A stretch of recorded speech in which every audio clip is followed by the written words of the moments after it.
Hey, Tom Rabbit! I hope you got this for your recording. Hey, YouTube out there. Tom Rabbit likes to record these. Hey, Tom Rabbit! Previously on Tom Rabbit. But wouldn't God first have to exist to be able to reveal himself through phenomena? You know something? You're really, listen, you are ignorant as a 15-year-old teenager. Hey, You're I'm not the one begging the question.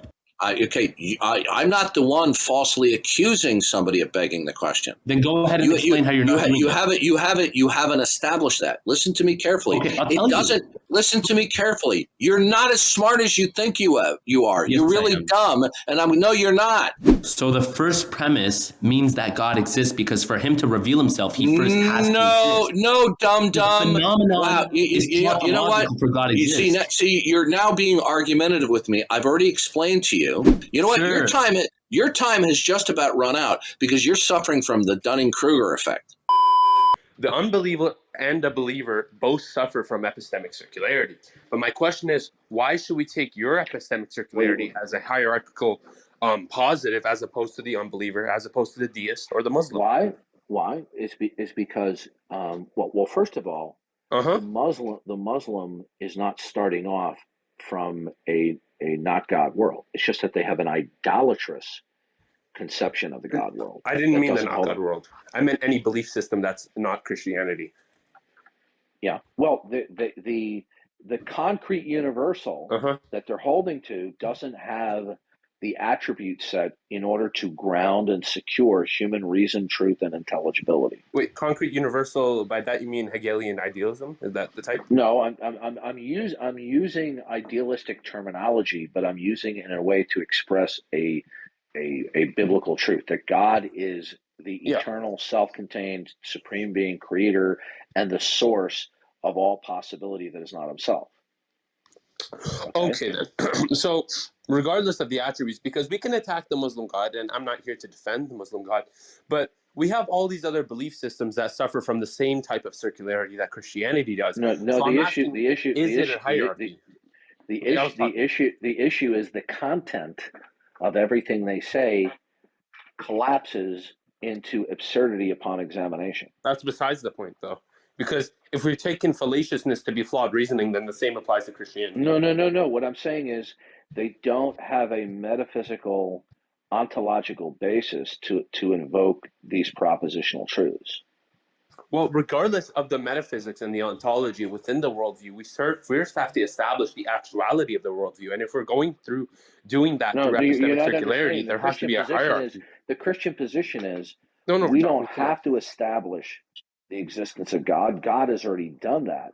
We are just simply recapitulating what God has made us to know. The unbeliever is somebody who is acquainted with God's existence, but who decides that they do not want to retain it, and then through a process of suppression of truth and unrighteousness, psychological self-deception, and confirmation bias as to why it's not plainly evident that God has revealed himself.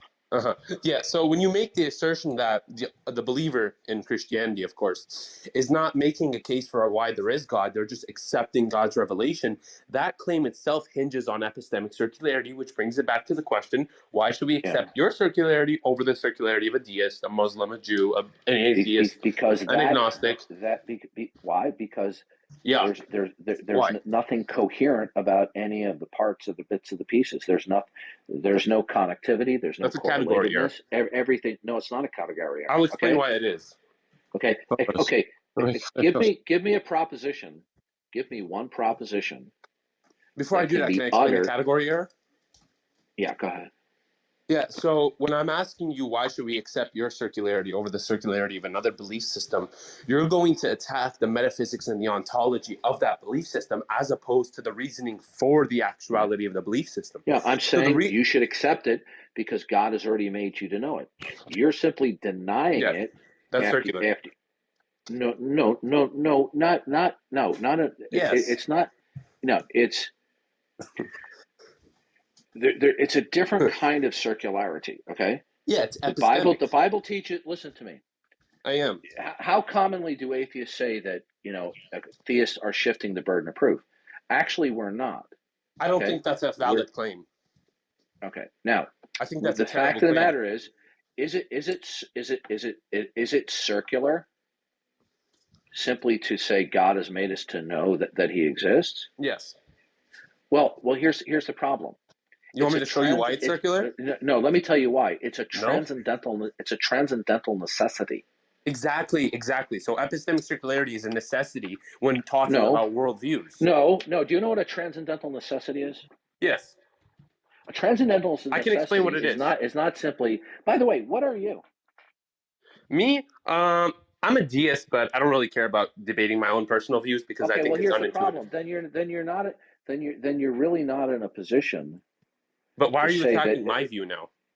Because you are invoking certain things of what is and can be and cannot be, right? But it's an internal critique. It doesn't matter. Yes, it does, because you believe that I can reason. You're not understanding. In order to critique anything, I am. Okay, in order to critique anything, you're going to have a worldview that provides for that. Not necessarily. You want me to tell you why? Because if I'm talking with you... Wow. I'll tell you why. I'll tell you why. I can get it. I'll tell you why. You are truly clueless. Let me explain something to you. Let me explain something to you. I gotta stop you right there. No, you gotta stop right there. Listen. Okay, stop lecturing me. You just made a major faux pas here. I'll tell you why. Okay. Would you stop, please? Okay, let me explain myself. Listen to me. In order to critique anything, okay? What's your reference point? What's your reference point? My reference point is going to be the ontology of my worldview, but that's irrelevant to the question I asked. What is your concrete universal within your worldview? Why are you asking me questions? You haven't answered mine. All right, listen. We're not going to play this little game. We're not. I have been sitting here for quite some time, answering all your questions. No, you've been giving me a community college lecture that's an unrelated rabbit hole.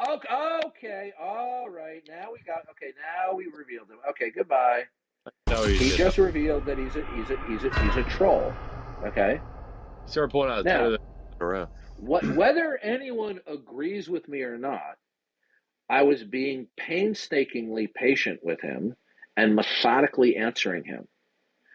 For him to resort to saying I'm giving a community college lecture, what he's attempting to do is take one of my cliches, if you will, one of my catchphrases that I use to impugn the poor reasoning and scripted responses of unbelievers, and then turn that back on me.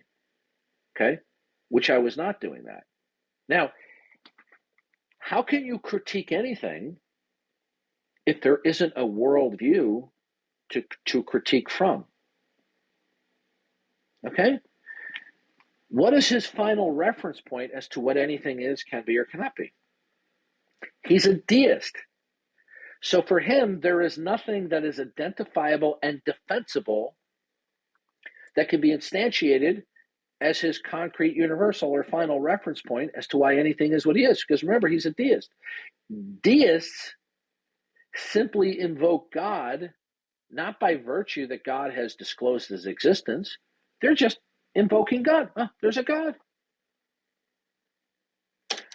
They can't appeal to anything in creation that necessarily indicates God, because in order to do that, God would have to have purposed that in creation. But since his God doesn't give revelation, he's not in a position to state that. So, does anybody agree or disagree with me that once he tried that maneuver, I'm giving a community college lecture, that he was just trolling? You see, even when you bend over backwards to patiently and methodically try to answer them, they still want to troll. I gave him a knockout punch, and rather than realize that he was TKO on the canvas, he decided to go into a troll mode and say that my methodical answers to him, whether he agreed with it or not, was a community college lecture, which it wasn't.